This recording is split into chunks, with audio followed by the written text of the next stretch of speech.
And welcome to the final concurrent session of the 2017 ULI Spring Meeting here in Seattle.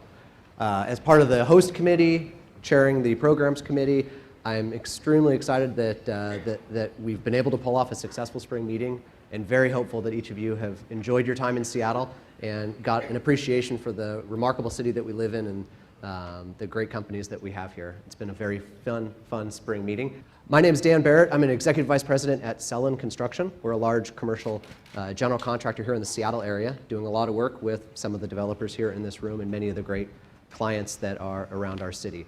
At Sellen, we've spent a significant amount of time focused on where technology is going, thinking about how it's going to impact the way that we design and build buildings, how those buildings are going to be operated, how they're going to be maintained, how do we think about the ways that we can better communicate information using technology. So for me personally, this is a pretty exciting panel to be able to moderate.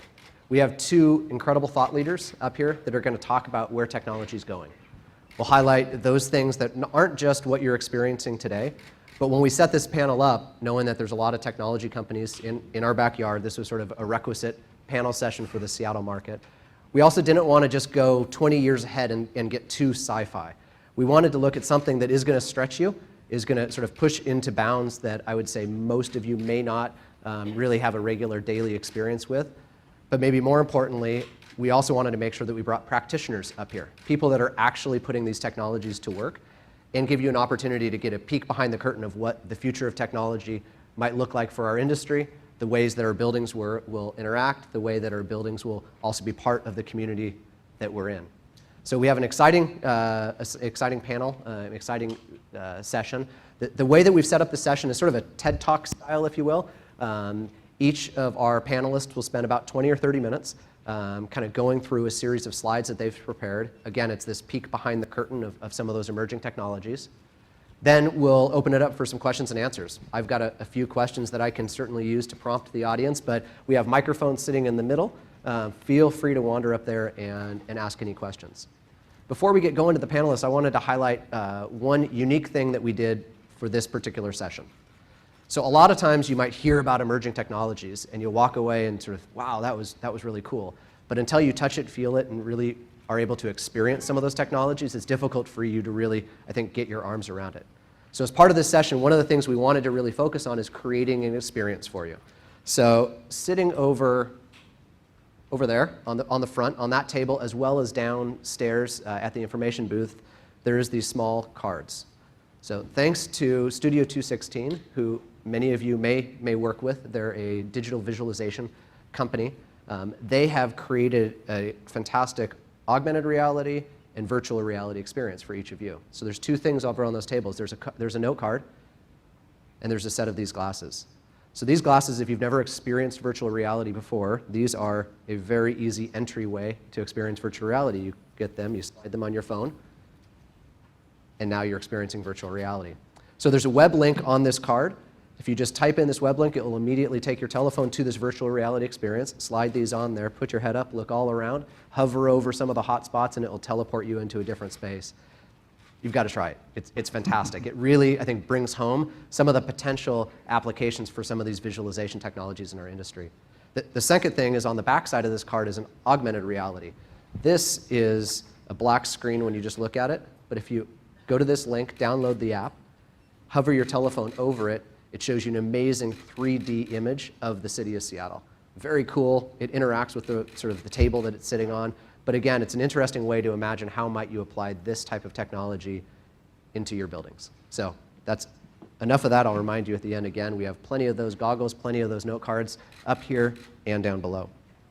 So now on to the program. Please join me in welcoming our panelists. LaSean Smith is from Microsoft, and Paul Doherty is from the Digital Group. LaSean is a studio head at Microsoft, leading the creation of a lot of their sort of startup businesses within the Windows family, with a focus on more of the augmented and virtual reality.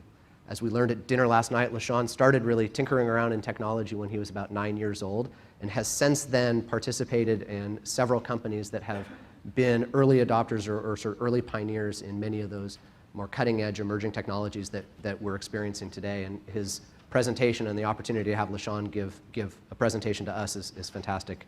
You'll each enjoy it. Paul Doherty is CEO of the digital company. So Paul also was an early pioneer with several software ventures in the sort of architectural and the design space. And now more recently, he is on the cutting edge of several really interesting technologies that are being applied at an international level. So both Paul and LaSean will have great presentations. Hopefully it will again peek behind the curtain and give everybody a bit of an insight in where technology is going. So without anything more, we'll let LaSean start out. Thanks, Dan. I'm going to have a seat if that's all right. How's everybody feeling? We're toward the end of the day. What's the energy like? Okay, one more. That was good right there. All right, but let's hear. What's the energy like? Good. All right, that feels great. I'm going to talk about mixed reality, and then hopefully we can use that as a kind of a springboard to some other conversations and look forward to some of your questions. But before I get into some of the concepts, I think it's always helpful to start with some visuals. And so I got a couple videos. I'm going to play one to get started. Just for folks who haven't seen some of our mixed reality products, specifically things like Microsoft HoloLens, I wanted to show you something. The key part about this first video is this is an actual product that we are deploying with our partner. So this isn't a concept video that says one day we'll be able to do this. This is actually something that we're working on today. So we'll use that. Then we'll use that visual as an anchor to explain some concepts. We'll get into some of the things we're doing and we believe are kind of industry-wide game changers in how we think about spaces, which is where I spend a lot of my time. And then kind of hand it off and keep the conversation going. ThyssenKrupp builds stair lifts, but staircases are all unique, and that makes it very hard to find one stair lift which fits all. Each and every stair lift needs to be customized to make a perfect fit. A chairlift allows our customers to access all floors of their home and be mobile in their own environment. Selling, manufacturing, and then installation. It all takes quite a while. People need a quick solution. With HoloLens, we started saying, let's look how we can measure stairs differently so it's quicker. Microsoft HoloLens is a fully self-contained wearable holographic computer. It enables you to interact with your digital content and projects high-definition 3D holograms into the world all around you. Once we got the hand on the HoloLens, it was an eye-opener for us. You just put the HoloLens on and then you scan the staircase and then start to measure every step. HoloLens guides you through the process. But that was just the very beginning. We realized that the HoloLens is not just another methodology of measuring a staircase, but is actually performing digital data capturing to the cloud. With the Azure cloud, we are actually able to transport all the data gathered by the HoloLens to our customer database and our accounting systems in real time and forward it to the manufacturing site where you start production. That is a completely new use. Delivering a product with HoloLens, we could become up to 4 times faster. We can show the animation like, hey, this is your personal stair lift. With the HoloLens, we can provide that solution faster and it will actually make the customer's life better. We're getting more and more connected with each other, right? And the HoloLens will play a major role in this connectivity. There's plenty of potential, and whomever we discuss this with comes up with a new idea, and that's what's so great about it. With this partnership with Microsoft, ThyssenKrupp will transform homes to make life better. That is a game changer.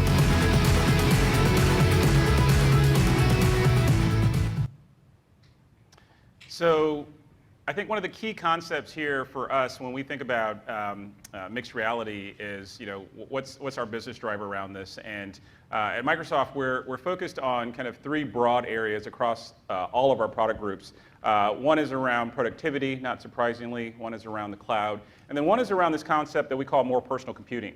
And really what we're trying to do is really change the way we have relationships with our computers. And for so many years, what's really happened is we've been trying to teach people how to use the computer, because the computer only allows us to interact with a very rigid set of inputs and outputs. And what's we believe is this next transformation with kind of the devices that we interact with, even if they're not visual, is that we want to start teaching our computers to understand us. And not just us, but better understand the spaces that we live in. And largely, we call that cross-company effort more personal computing. And that leads us to this execution path around something we call mixed reality. So we actually deliver on MPC or more personal computing with what we call mixed reality. And this is our view where, and there's a number of players across the industry that are playing in different pieces. And so think of this more as a landscape more than a specific company's roadmap. And in it, there are people, places, and things. The things that we have in our world. And some of those are represented in the physical world. Some of them are represented in the virtual world. And there is this kind of oscillation between those two states across people, places, and things that's really transforming these experiences. And so when we talk about mixed reality, you know, a lot of times you hear the product, and the end product might be a head-mounted device like a HoloLens, which is delivering augmented reality. We'll talk a bit more about what that means. But the real power here is we believe there's a new class of experiences where different combinations of people, places, and things across the digital and the physical are combined. And so it's not a switch. It's not, you know, I'm all digital or all physical.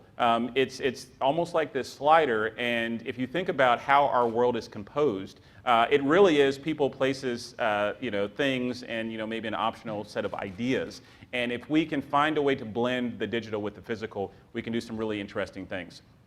And so at the root of this, it's about us figuring out as an industry how to change input and output.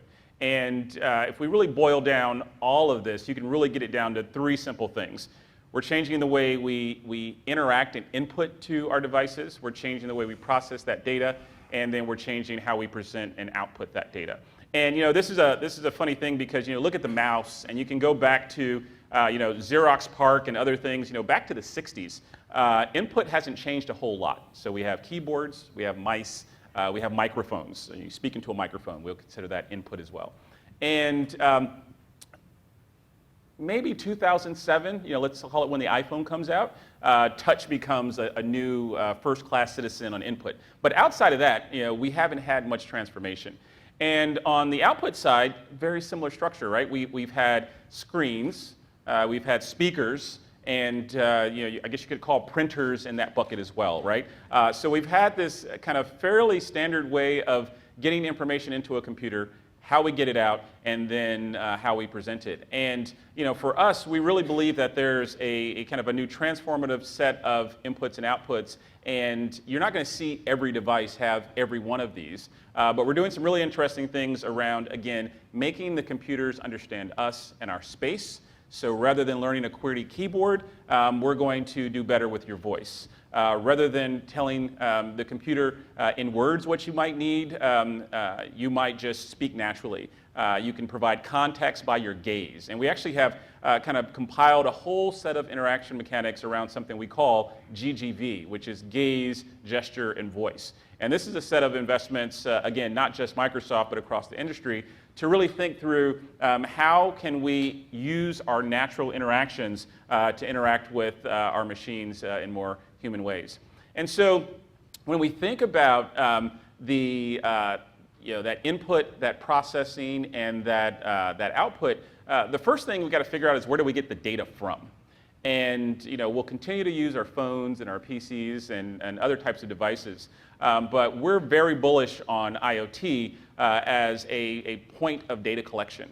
And I think a lot of times when people think IoT, there's a lot of you know, kind of standard use cases. So things like, hey, I'm going to put in an adapter on this heavy piece of machinery and track the energy level, or I'm going to put, you know, a CO2 sensor in this room and track, you know, carbon dioxide. But whatever you're doing there, if you don't roll up that data in a meaningful way, you can't make sense of it. And so one of our beliefs is that you know, it's not just about the data that we input into the devices. It's about all this data that's just kind of going to waste right now. So in this room right now, we know the decibel level. So my voice is speaking at a certain level, and we can track that. Now, a few moments ago when you know, you guys were so excited to get started with this session, the decibel level was higher, right? And there's things that we can allow our computer systems to start to predict once it has access to that data. And the critical point here is there's tons of this information that today we just never track. Now, there's many privacy and other types of concerns that we have to get sorted out on that pathway, and I think collectively as an industry, we're navigating that journey. But what's really powerful here is that if we can track our spatial data in real time, we get a history of it. And one of the things we're doing with a set of IoT sensors is the ability to take that data, and once you have it over a time series, we can do predictive analytics. And some very practical scenarios are that imagine if you know the foot traffic in real time in a retail space. Well, now you can go back and predict at a later time to say, okay, well, next Thursday, how many people do we expect in this store from 1 to 4? You can use that to rebalance staffing levels. You can, in restaurants, you can figure out how you might adjust ordering, all sorts of things. And it's a really powerful construct because many of those things we can do today, but it's too much friction. So there's things like Bluetooth beacons and other things that are interesting technologies, but they require every customer to come in and install an app and do these things. And what we found is that if you can have a smart space that requires no opt-in from the participants of the space without violating their privacy, that's where we get this big unlock. And that leads us to this place that we call spatial data. Now, once you have all this spatial data, and we're talking lots of data, right? So this is at the scale of what you might find being collected by financial services firms, autonomous cars. Like, this is a lot of data. You got to figure out how to make sense of it all and how to optimize it. And it blends from the environmental things like temperature and and sound, light levels, and then it also extends into the actual understanding of the geometry of the space. And that's an area we spend a fair amount of time in to understand not just what is the noise level, but what is the shape of this thing right here. And if we understand the geometry of this this podium, at a certain point we can say that is a podium. Now imagine if without building as-built or other types of things, these sensors can tell you what is in the room. And as that room changes, depending on kind of these different objects moving around or the humans moving around, we can make different decisions. We can run those buildings in a smarter way. And so one of the things that we spend a fair amount of time on is taking this geometry, this 3D data, if you will, and figuring out smarter ways to get it to different devices. And one of the things that we really believe is kind of the anchor here is making sure it's automated. And so whether it's things like the environmental stats for spatial analytics or onto things like 3D assets, it needs to be one button easy. And so today, if you have a building that you want to present on a VR or AR device, it's pretty complicated. Who has ever tried to take an asset out of a CAD program or a 3D professional software and try to get it into a VR headset or a HoloLens? We got a handful of folks. How easy was this? It was like just magic, right? It just happened. So we have 2 sarcastic thumbs up there. All right, someone in the room who's done this, that you had a pain point. If you're brave enough, just kind of shout out kind of the main pain point that you had when you were trying to get your nice, pristine building onto some VR headset. Like, who wants to be our brave soul? There is no prize at the end for being brave, but who wants to? I saw many hands. We're going to get somebody. Decimation of polygons. No, you don't count. All right, decimation of polygons. And it's kind of a cheat, so you almost like, I should have paid you. That's the perfect tee-up to what this slide is showing us. But when you think about 3D, there is data that comes typically from 3 places. It either gets scanned in the real world, and that's some of the stuff I talked about previously. That's the spatial analytics, other things where these sensors are collecting real-world data, and we're scanning it. Another place is from 3D artists. We call that digital content creation tools, and so products like Autodesk Maya or Max, where someone's going to kind of manually make a character. And then finally, we have CAD sourced products where these are usually made for manufacturing or something that needs to be very precise. And across those, there's no standard format to kind of move from scans to CAD. And so since there's never been a reason to visualize these things outside of these software packages, most of those software companies never did that work. But it's kind of twofold. The first step is you got to take this CAD asset and get it in a format that these other devices like HoloLens and all the way to mobile VR, things like Gear VR, any of these things can understand. And then once you've done that, you have to then do decimation. And decimation is a really tricky thing. And so when you hear people say, okay, I got to decimate this object, what we're really talking about is taking this really complex 3D asset and squeezing it down so it still looks great, but we can run it on these lower resource devices. And so you can think about it if you're watching Netflix, sometimes you start playing the video and it's all blurry, and then at a certain point it like pops and it's very sharp. And what's happening is, they're saying, hey, we have a certain screen resolution, we have a certain internet connection speed, and we're going to make sure you get something right away. But then at a certain point, we're like, hey, there's more bandwidth here, so let's go get a better quality version of that video, and then render that. When we talk about optimization, we're doing a very similar thing. That at different stages, we have an asset that it just won't run on these lower power devices. But also when you get it running, well, maybe there's 3 objects. Well, now I need a different version. And so a lot of this optimization is about taking very complex, high resolution assets, whether they are coming from CAD, from DCC tools, or from scans, and then getting them to run. Now, the problem today is to do this, there are some tools. Microsoft makes products, there's others in the industry, but you typically need a technical artist. And these folks sit with sliders and they say, all right, I'm going to press the button and process, and that shoe that looks very high resolution on one side, you get the version on the other. Now, the problem there is the first time they try it, it typically doesn't work. So they sit there and they fiddle.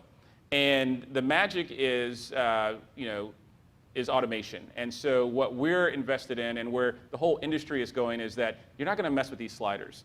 You're going to understand that this is a shoe, that this is a desk, that this is a chair, that this is a vegetation bush, and you're going to use the right artificial intelligence to analyze that, pick the right optimization library, and then give it back. And so over time, what you will magically see is you have an asset in its source location, you're going to run it through some process, and it's going to automatically turn out great. And what you see there in that photo, the one on the left, that's the high resolution. You see we do lose a little bit of detail on the one on the right, but it's still very, very usable, and it now can be targeted for those other devices. And so just kind of thinking back to this journey we're talking about, we got to collect data in new ways. A lot of that comes from, again, our environments.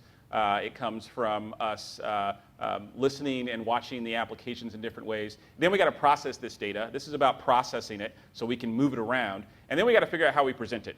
And that visualization, when people think about mixed reality and augmented reality, a lot of times that's what that they really anchor on. But you need these two pieces. And that's why for us, the marriage of IoT with AR really is a critical story for mixed reality, more broadly.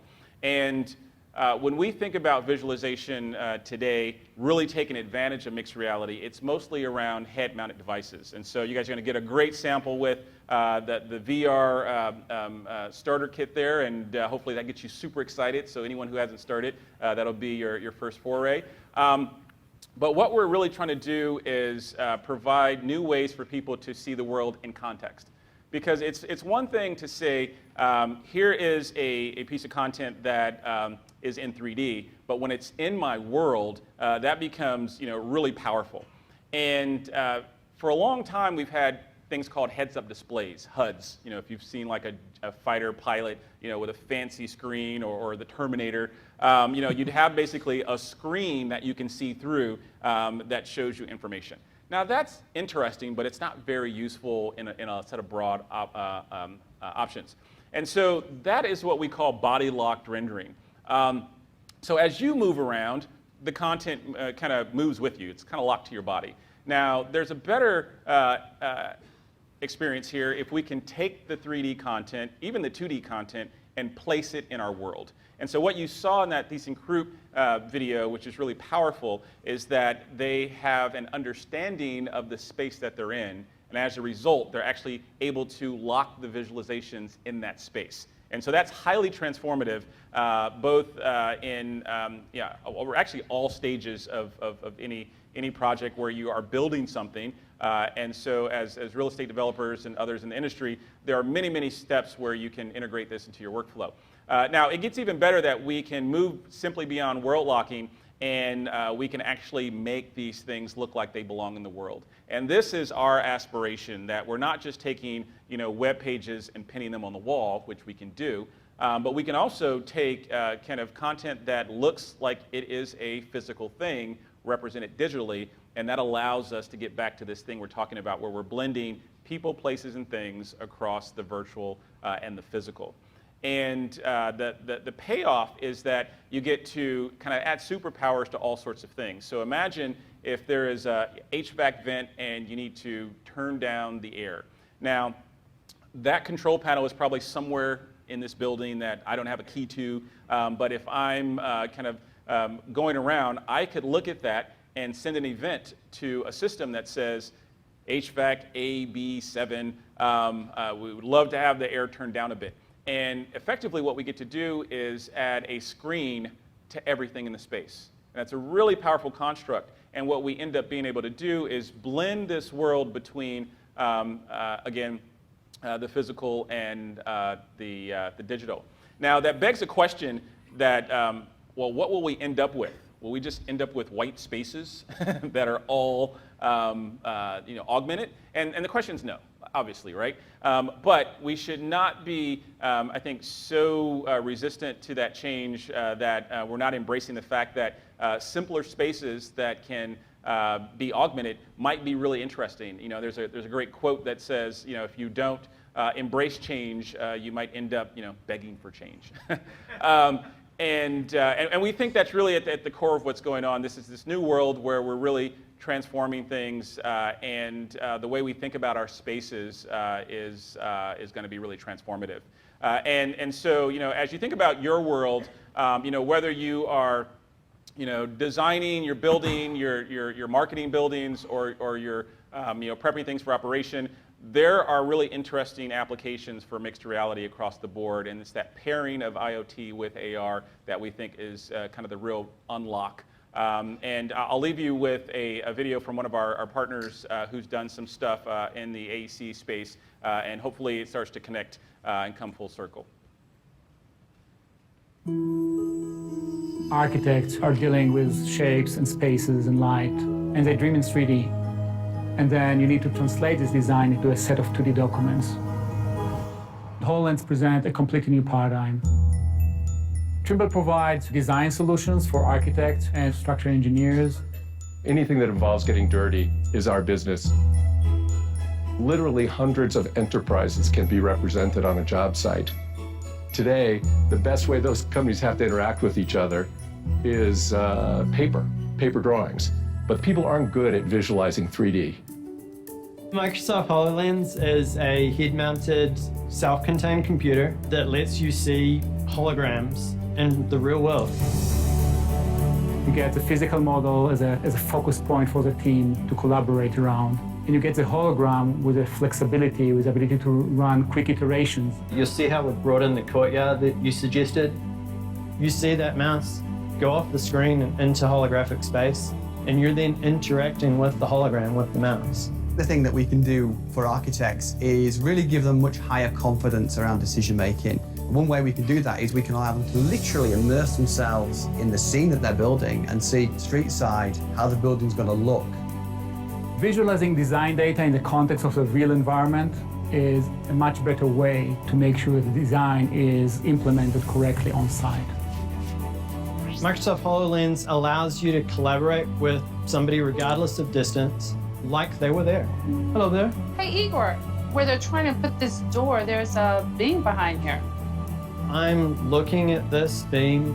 We're interacting with it about a problem that we can see and being able to solve that problem with all the data that we need in front of us in real time. When I'm talking about enterprise construction, I always compare it to people trying to make music together. Each one of them is contributing to the harmony, but they all should be completely synced. My gray hair says I've been doing this for a while. I've seen a lot of these new things come and go. And I expect in 5 years, we'll all be interacting with the world with this kind of technology. What a handoff. How do I follow that up? Gee, thanks. Could you make sure the button's on? Great. Well, good afternoon. My name's Paul, and I'm a recovering architect. Hello, Paul. Coming to ULI is definitely one of those 12-step moments, isn't it? Yeah. I'm actually a real estate developer because I know how to make money now. You know the joke. How does an architect become a millionaire? Give him 10 million? You know. Anyway, in all deference to the profession, I really do think that all of our positions and all of our professions are changing because of what organizations like Microsoft providing those tools to enable that to happen. I was part of that team that started out hand drafting. You know, going to school, I went to 2 architectural schools that were both Le Corbusier schools, so everything was a building as machine, which we all know is now full of shit, because everything is not about a machine. We've got to restart thinking what we're doing. And this is why when we started out working as an intern architect, I was going to school at New York Tech and I did my work study with IBM. This was at the time of this thing called PS2 architecture and OS2 warp. And there's wonderful, really, really cool networking technology called token ring. Yeah, right. Yeah, well, it didn't work out too well, but what I did learn was from the ground up that technology is part of a palette. It is no longer that you don't go into like a suite's catalog and just start choosing your stuff as a designer.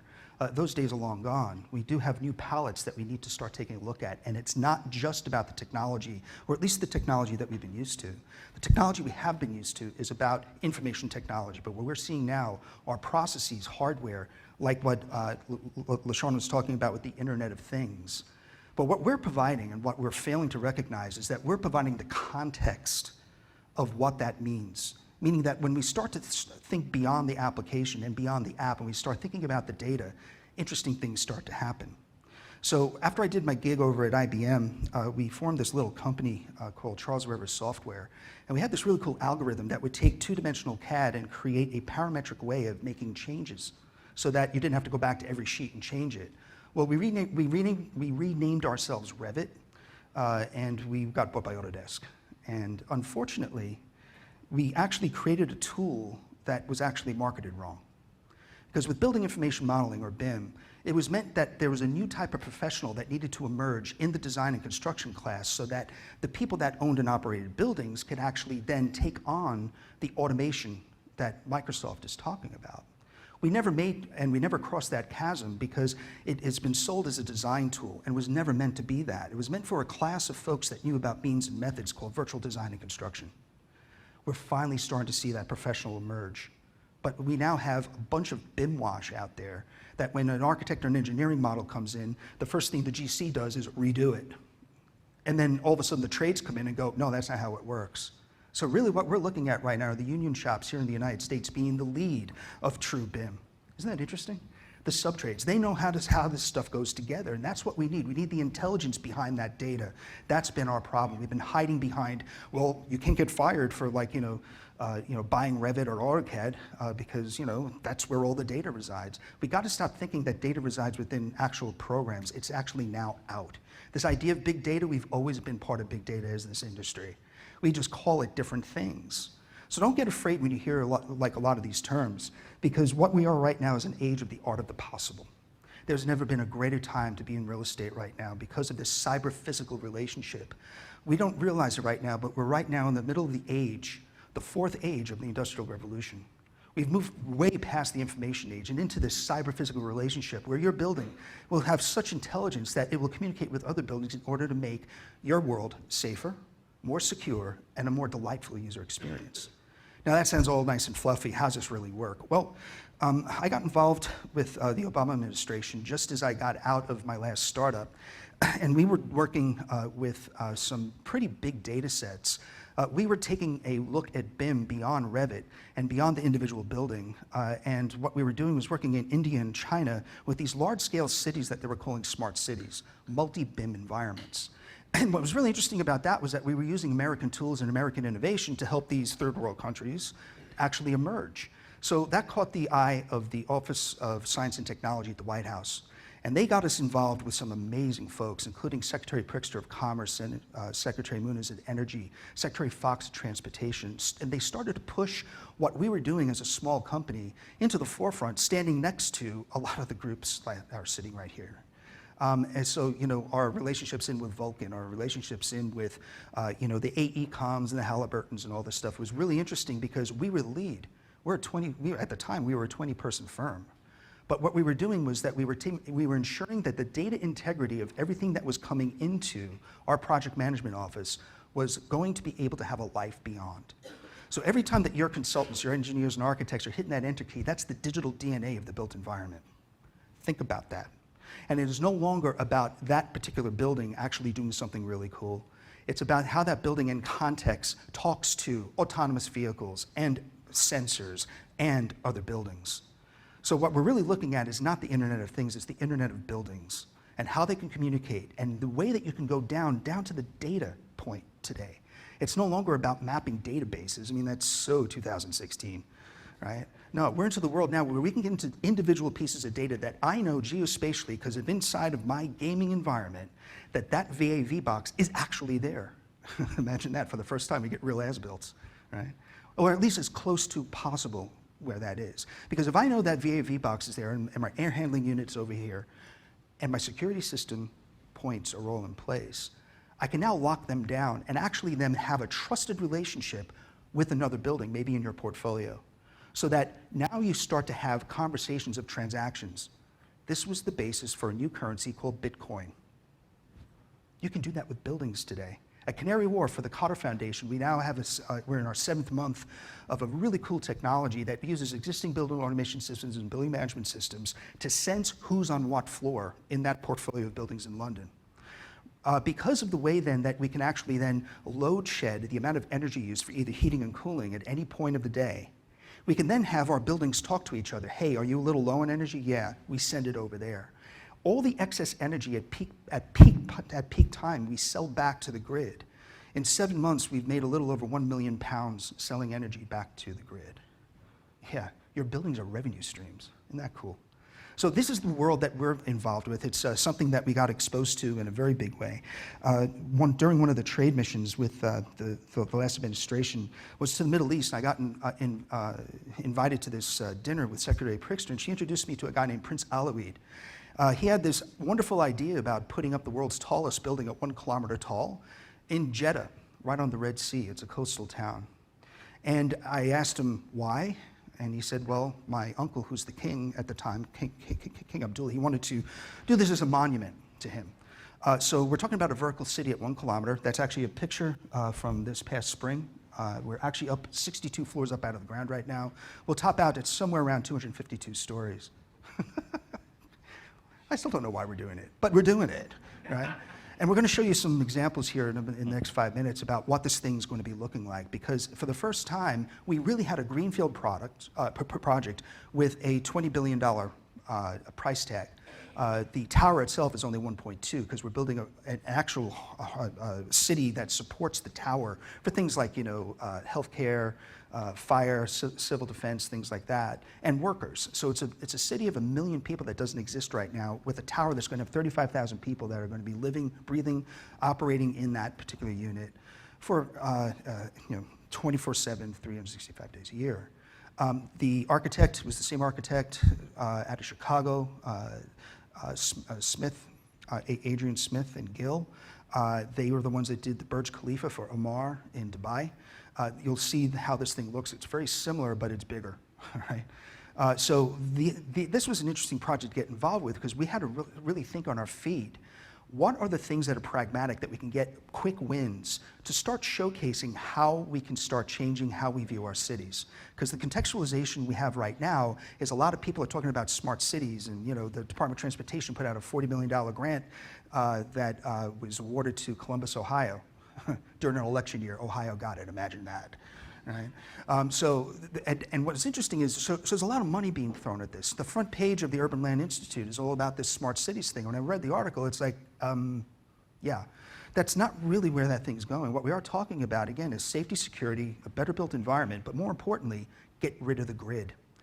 Because when you start thinking about your buildings being part of an organism, it reshapes the city. 120 years ago, there was a brand new innovation called an elevator, fundamentally changed the shape of the city. Autonomous vehicles will do that. We're talking about narrower roads, no need for traffic lights or stop signs, and the biggest thing, no need for parking lots. Continuous roving molecules that are running through your ecosystem. This project, called Kingdom City, is the first one in the world to actually be putting shovels in the ground and actually doing it for real. Now, is this going to work? I don't know, but we're doing it, right? But that's the thing, the risk. Do you know that in our industry, we are one step below the fishing industry on our expenditures of R&D? The freaking fishing industry. We suck, but it's not our fault, right? Because our margins are really low, there's no time, and especially now, we're really busy. And I really appreciate everyone being here because I know you're all really busy, and it's sunny out in Seattle. I mean, take pictures, you know? We have a really special time here because we are no longer held constrained by the past behaviors that we've brought to the table. We can get very comfortable and continue to design our buildings and our cities to code and to zone. I'm sure you ask your consultants, please just make sure that this meets code. What a question to ask. That's like asking someone, you know, rise to your level of mediocrity, right? You should always be building from code. That's the minimum standards. And when we start to think about that, then we have to start thinking about who's going to pay for that. And that's where the beauty of data comes in. Because we are talking about innovations. Let's start thinking about innovations not as a singular element, but how you start to string those things together. We're involved with an organization out of Georgia Tech called the Georgia Tech Research Institute, or GTRI. We have an exclusive arrangement to bring their products to market based upon kinetic energy. Kinetic energy is two parts. One is friction, called triboelectric, and then we have compression technology called piezoelectric. Piezoelectric right now, we're getting the equivalent, the equivalent nature of cost as solar panels per kilowatt hour. That means that when I'm walking, there's a substrate over a carpet. In this case, our partner is Interface Carpet. I don't know if you ever heard of those guys. You know, little small mom and pop shop. And what we're doing is we're actually putting it as part of the underlayment so that when you roll it out, it's just there. And as you're walking, the compressive nature of those molecules, of the mat that we've created for underneath the carpet, it gets excited and the molecules start to vibrate. We then capture that in a 1 millimeter thin graphene battery that allows us then to do the internet of carpet.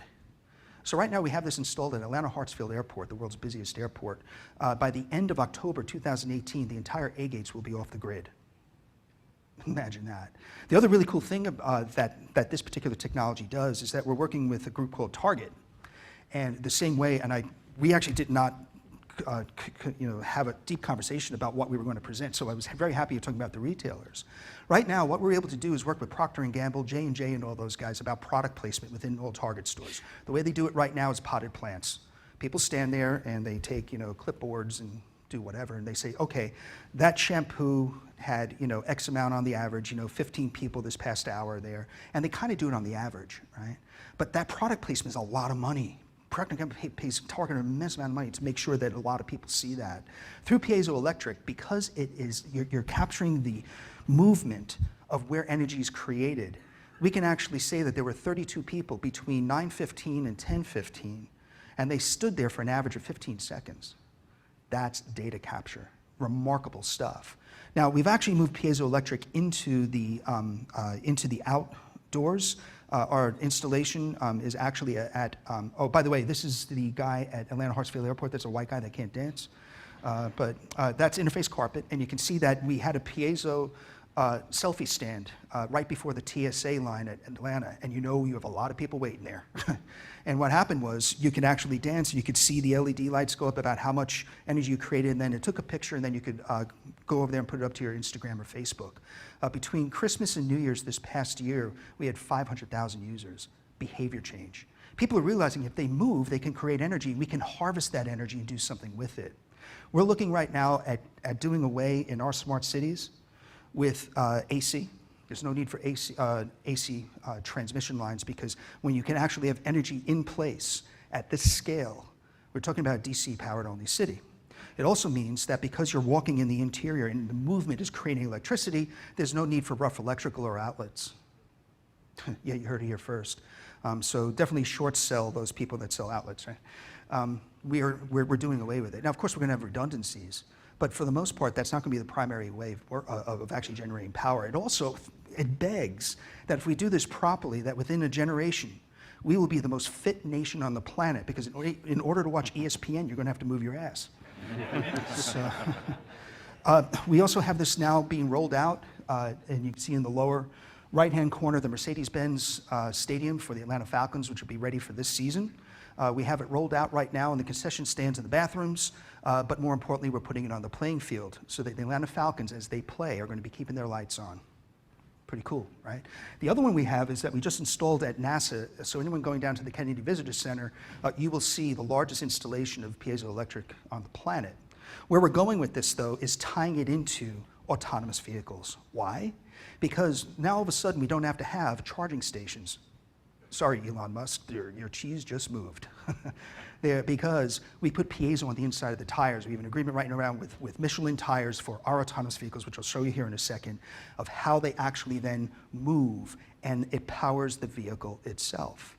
Now, what does that do? Well, it does a couple of things. Number one, we can actually then augment that with a mat that is permeable, that we can put underneath concrete and asphalt and rubber for exterior use. Right now, at the point that I-85 did not collapse in Atlanta, it wasn't our fault, but it's the off-ramp for I-85, I-75 to Georgia Tech.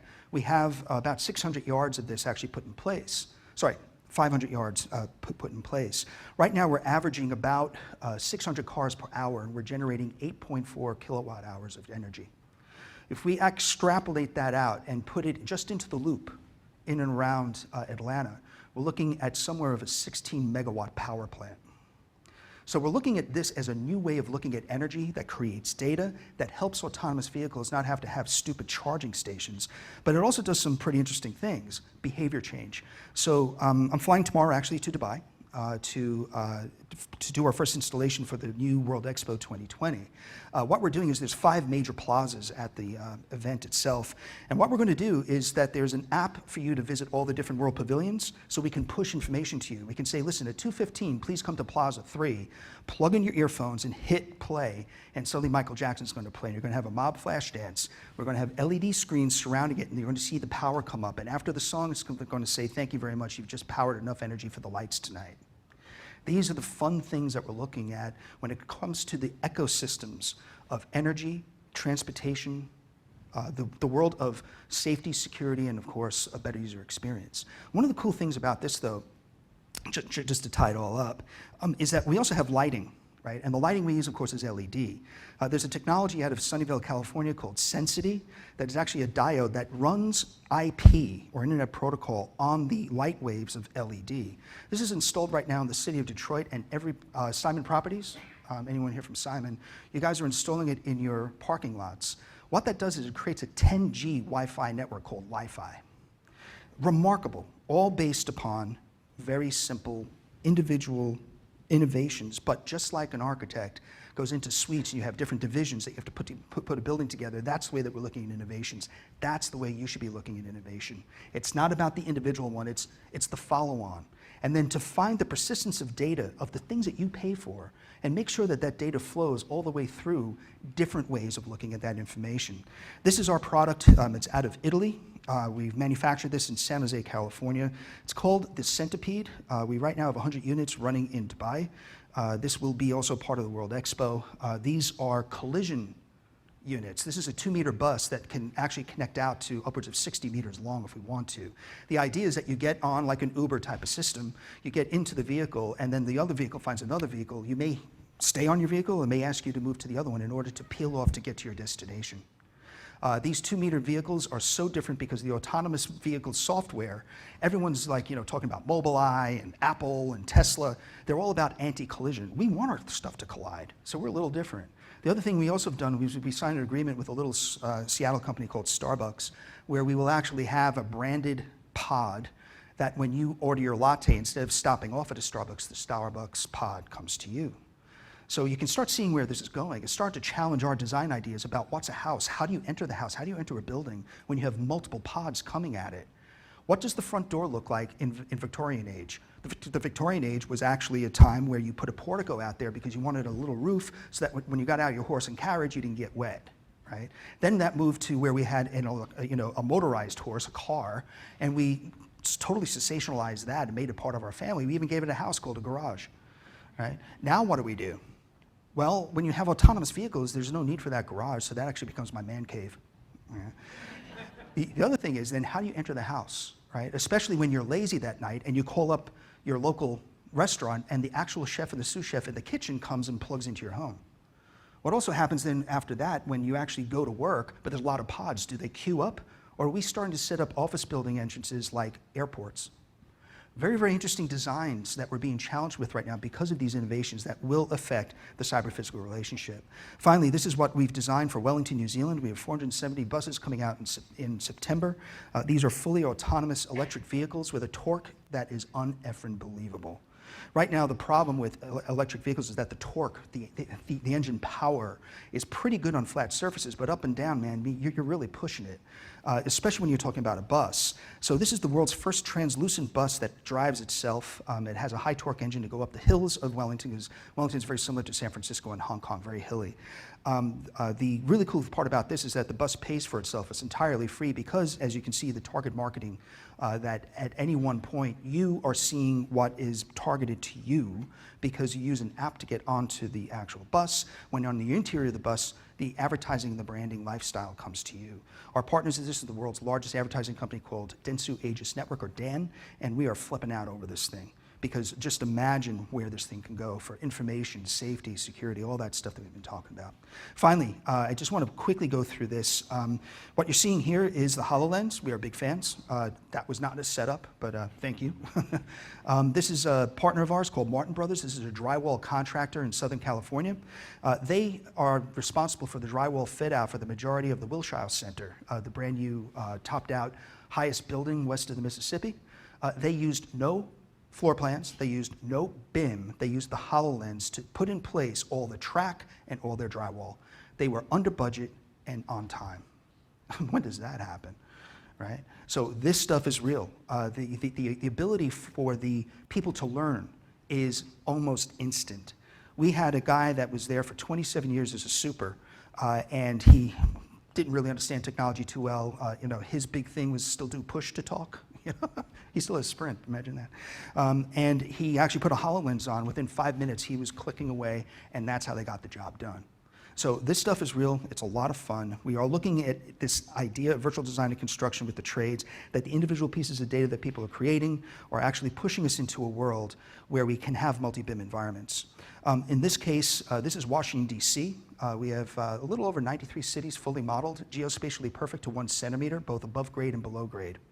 This means that we can stream information over what's called a globe. In this case, we use a free software called Cesium, and that actually then gives us our geo-positioning, which means that your buildings, your assets, you can actually stream anything you want on top of it. In this case, we stream 3D buildings.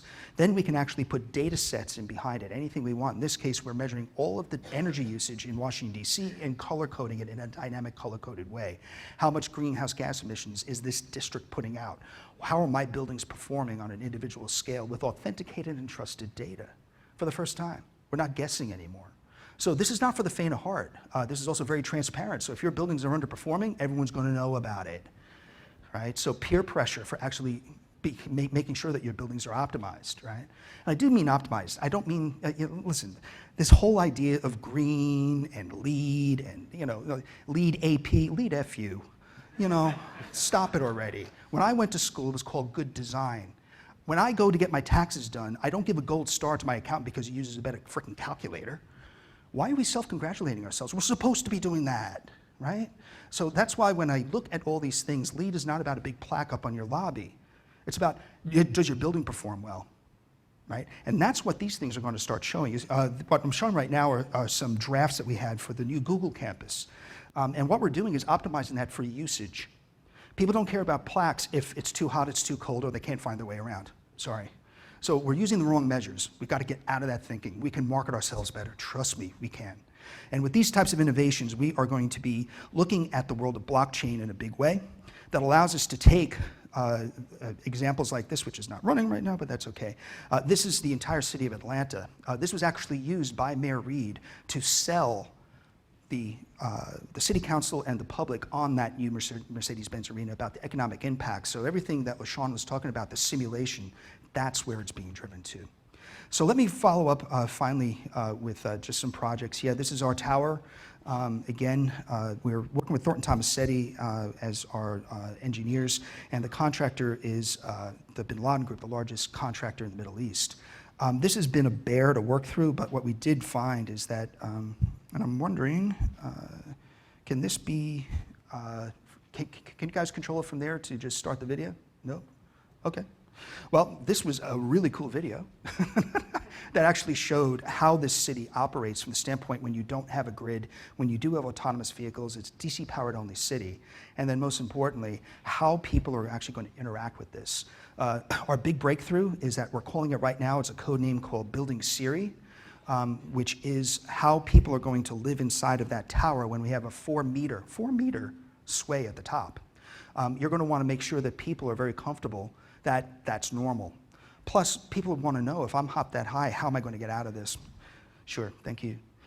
So one of the ways that we're looking at doing that is actually having artificial intelligence that would actually work with people. Right now, we have the ability of having simultaneous, that's okay if it doesn't work. Yeah. Oh, go. Cool. No, wrong way. I love when the tech guy makes a mistake, right? That's the best. The two people you don't want to hear have a mistake, though, is a tech guy and your dentist. I mean, oops, what? No, what? Oops. Right. So this is Kingdom City. What we're doing here is pretty special from the standpoint that when we're building this out, the actual tower itself has an intelligence factor that learns over time to have a little over 500,000 simultaneous relationships. So that when you're actually walking in on your person, the building recognizes who you are. It understood that you went on a really bad date last night, and they've rearranged your schedule. Yeah, the building starts thinking for you. Services. It's going to be all about services. And that ability to actually have that personalization where the building you have a relationship with, we hope turns into that little speck of sand and a little speck of dirt that all of you are now responsible for inside of your organizations. How do you make people fall in love with it? That's our job. We're building right now 31 complete new cities, our smallest ones for 360,000 people to one for 12 million people in the south part of Beijing. So we run the gamut, and our job is to make people fall in love with dirt. Some of that means that we need to start thinking differently about what that dirt means. So with that, let me just pop through here. This is another project, again, a greenfield project connecting both Melbourne and Sydney. You can go up to clara.com.au to actually study more about this.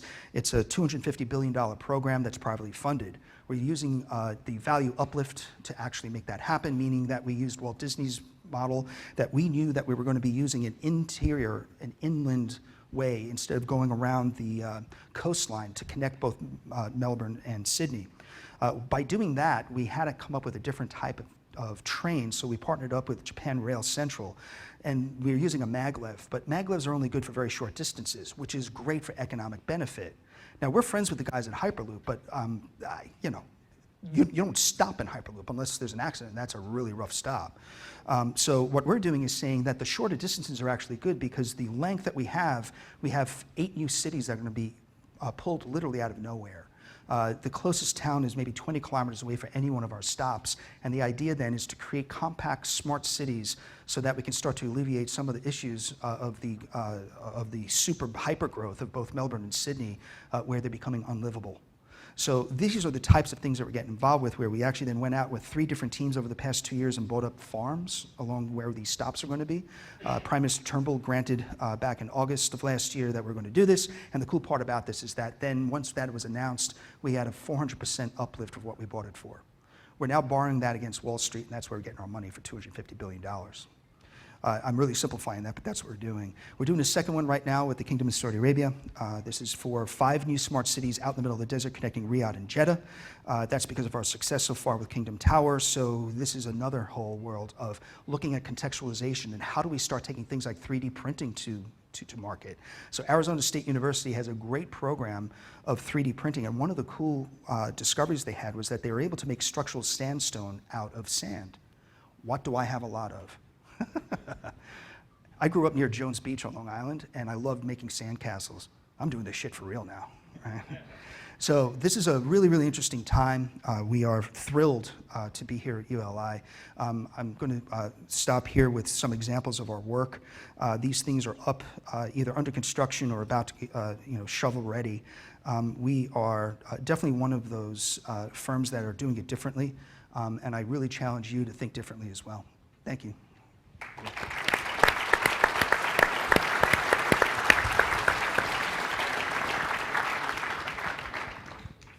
Perfect. Thank you, LaSean. Thanks, Paul. That was fantastic. So I did mention that although this is going to push the envelope of likely what you've experienced on a regular basis, what's most interesting is this is also practitioners, people that are actually putting this into place. Are we going to see it in downtown Seattle if you walk out here? No, in most cases. But it's real. It's actually happening out there, which is this session's purpose, is how do we start thinking about where things are heading, what the future might look like. It's quite exciting. I want to invite anybody that has questions, wander your way up to the microphones and feel free to ask away. I'll start us out, and maybe I'll start out, LaSean, and kind of both of you can maybe answer the question. One thing that was talked a lot about in this session and then in other sessions is this concept of data and the amount of data that's available, the amount of data and the opportunity for us to extract data and to make us more efficient or get the data and make actionable decisions off of. But oftentimes when we're collecting data points, we worry about security and privacies. And I guess I just wonder from maybe Microsoft's perspective or globally how you think about data and security and the impact that has on the devices and the things that are coming out. Sure. Well, I'll break that into a couple quick pieces. I think one, because we're in so many industries and scenarios, we have I think an approach that says, hey, we're going to err on the side of caution and not push the envelope. We also aren't heavily into the advertising business, so we don't need to exploit every personal relationship. So I think that tees us up and puts us in a good place.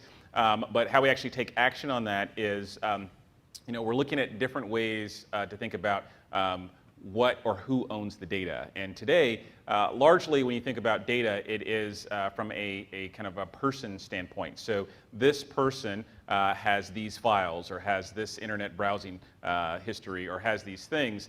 And I think that will continue to evolve, but I think there's an expanded thought process about data, and there's a ton of data, again, that really should be mapped and owned to a space or a thing.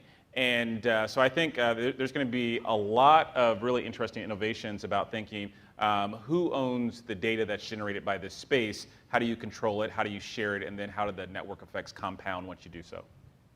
Right. Well said, and which really puts the pressure on you guys because you own the spaces, right? Then what do you do with it? It's almost like the dog that catches the yellow school bus. What now, right? And you're right. What we are looking at, though, is a new class of operators. And looking at data escrow banks is the next big growth area for our industry.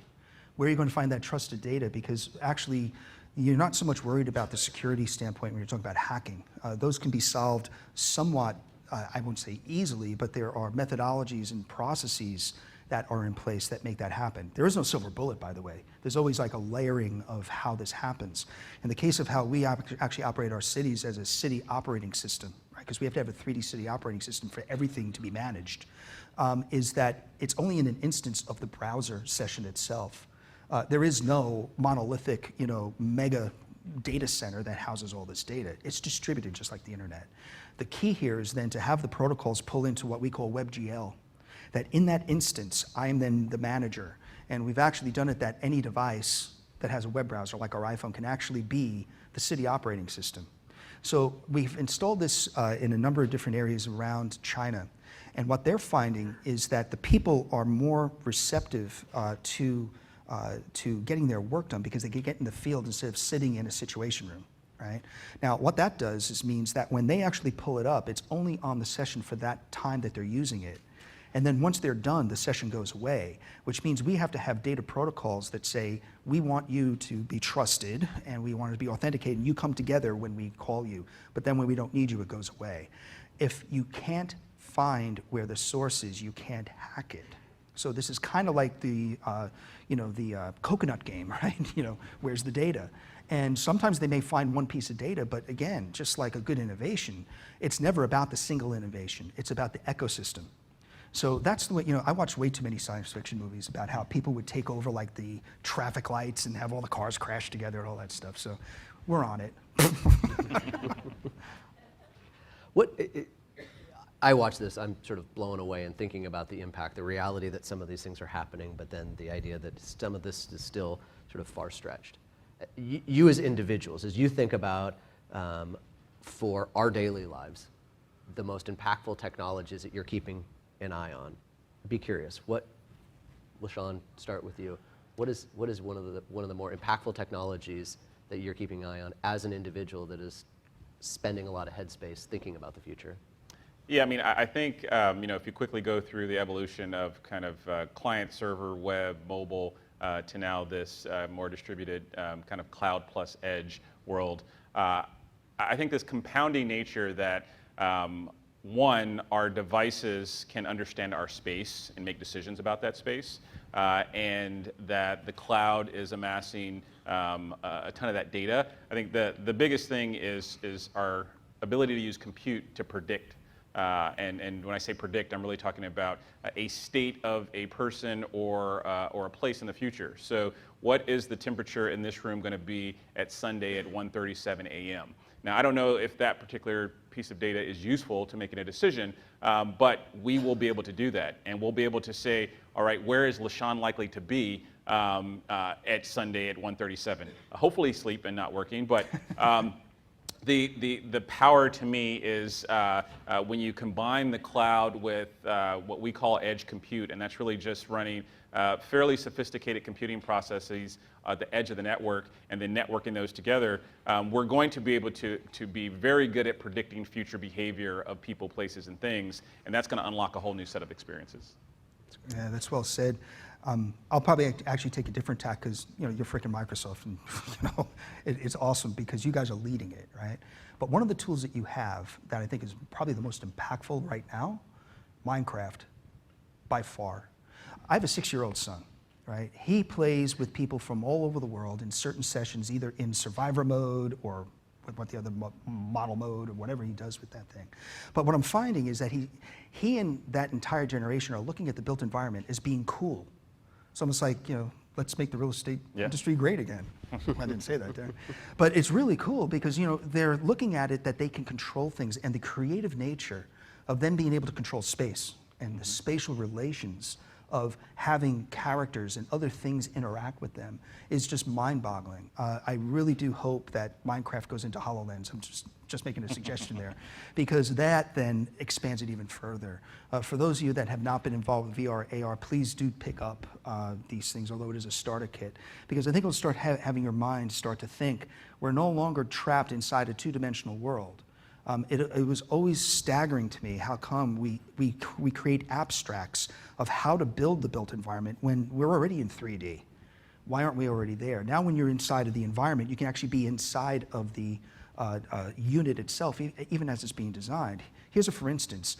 Local 879 of the Pipe Fitter Union in South Chicago has a training center, and they have a bunch of HoloLens. And what they're doing is that I thought I was walking into like a Tai Chi exercise.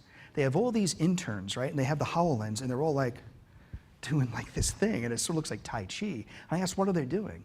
And the guy and the super said, well, we're training them to measure twice and cut once at different scales. You can be Microman and be inside the pipe to see what you're doing. You can be Superman and actually look down at the entire system, or you can do it in scale, all virtually. These guys are kicking our butts with technology, right? And it's amazing to watch how people are adapting and adopting because they're not afraid. And I think that's one of the things of the legacies that we have to do as professionals, that we're no longer just about building the built environment for us. It's about the kids. and the kids are expecting Minecraft. That's great. Are there questions that anyone in the audience has? Yes, sir. So the question that, if you couldn't hear him, is the question around autonomous vehicles. Autonomous vehicles are bound to be a major disruptor for many of our buildings, many of our cities. How are we going to deal with it? When might we start seeing some of those impacts? Sure. So December of this year, we're putting out a fleet of 100 units for the Road and Transportation Authority of the municipality of Dubai. It's going to be the world's first largest distribution on a mass scale for public transportation, rather than Google cars. God bless Google. I love those guys, only because they just go out there and just throw it up, right? There it goes, and it's going to be there. What they didn't realize with the Google car was that it was a target for people up online to crash into them. There's nothing wrong with the Google car. The reason why they have an accident is that there's this group up online on Twitter that goes, "We see one, go get it," and it's like a badge of honor if you crash into it. Imagine that. Why aren't I building cities in the US? One big reason, So what we're looking at right now with autonomous vehicles is this. We are saving 6 cars for every one of our 2-meter buses. 2-meter buses, so that as they start to expand, you're taking cars off the road. They're also fully, they're zero carbon. In our buses, though, because of the amount of power that we're creating in between stops, the bus stops themselves, through a wireless technology from Qualcomm called Halo, as the bus is onloading and offloading passengers, it's wirelessly taking all of the excess energy that it didn't use, pushes it onto that bus shelter. The bus shelter then sells that electricity back into the grid. Wow.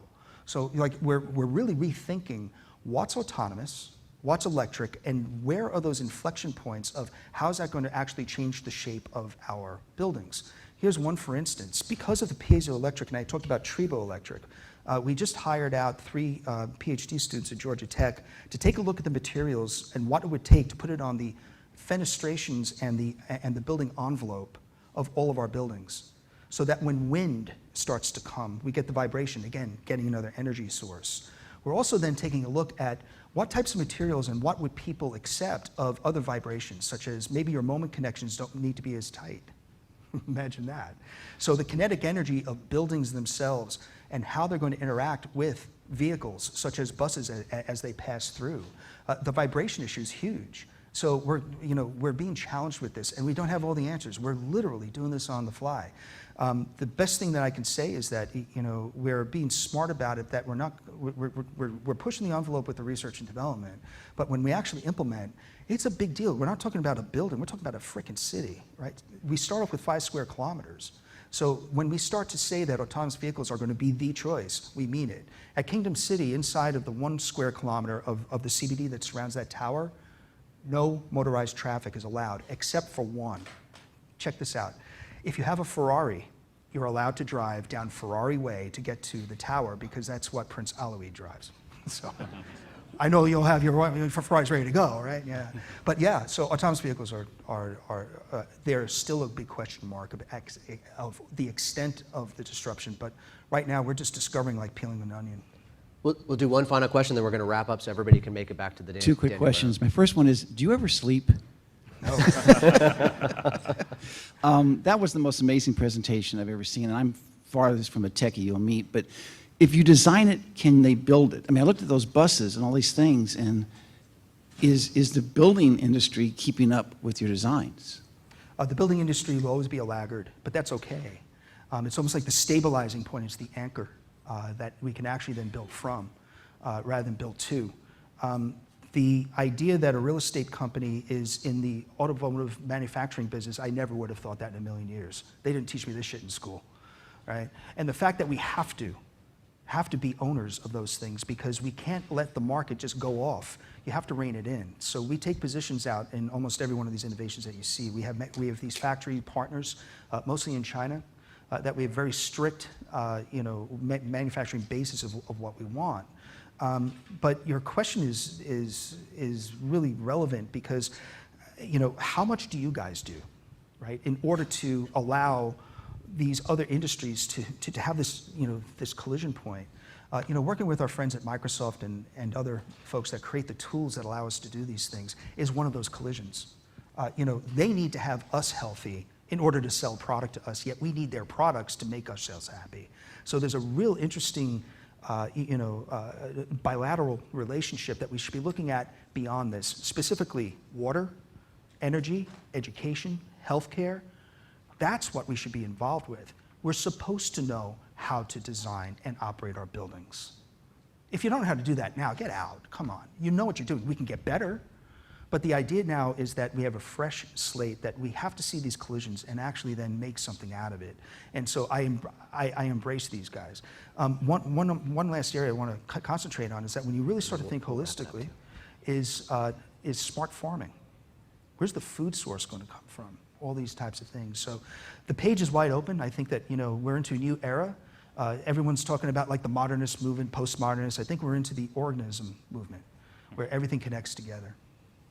Please join me in thanking both Paul and LaSean.